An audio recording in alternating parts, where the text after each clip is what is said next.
I really wanted to put a dark and stormy on our cocktail menu. And I wanted to do it in the winter time, just kind of as a contrast. So we had this idea, like, let's make spiced rum. Let's take Gosling's rum, which is like the classic rum for dark and stormy, and let's throw some sort of kind of Clyde thing at it. And so we came up with spiced Goslings. We tried a bunch of different methods, you know. I looked at a lot of blogs and stuff. People were making their own spiced rum. It's like kind of complicated. They were like toasting the spices, and you know, some of them you put in for 4 days and you took them out and you put another thing. And I was like, I'm lazy, you know. I don't really want to do all that work. And I went to the spice store down the street from my house and was looking around, and it hit me. I was like, Chinese 5-spice powder. You know, I love Chinese 5-spice powder. I used to work in this Asian restaurant. We had a Chinese 5-spice chocolate cake, you know, which just, it was like amazing. I still dream about it to this day. It was like 10 years ago.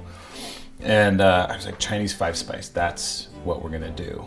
Which will be kind of, you know, it'll be kind of funny because like we're not an Asian restaurant, you know, it's a very much kind of European style food, you know, but we'll just bring in this one little tiny thing, this little Asian thing, and just make it pop. So I grabbed some Chinese 5-spice powder, and I was like, okay, now what are we gonna do?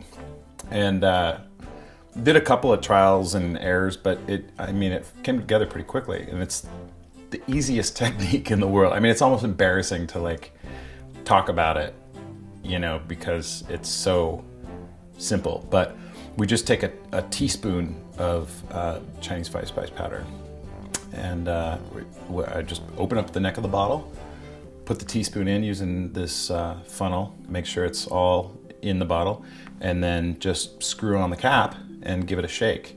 And at this point, you're halfway done. You know, we let it sit for, I mean, you can let it sit for an hour. I've done it for an hour and it tastes great. We let it sit overnight and then strain it out the next day, but really it doesn't, it's so, the Chinese 5-spice powder is so fine and so fragrant, especially if you get the really good stuff, that it doesn't, you know, it doesn't matter.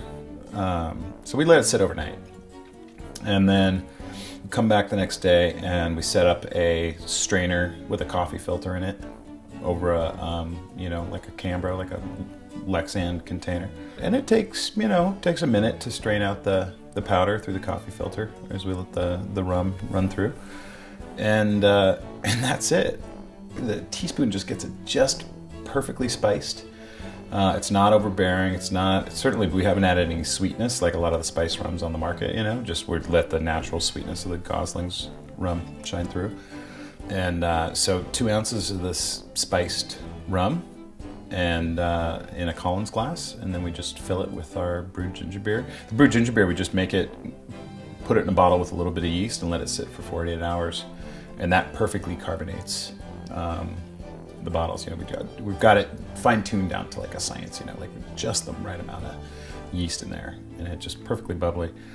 And you know, we'll fill that to the top and garnish with just a nice little lime wedge, and that's it. I mean, it's super, super simple, but it's really impressive. I mean, the flavor is just perfect. Just sipping on that, you know, in the wintertime,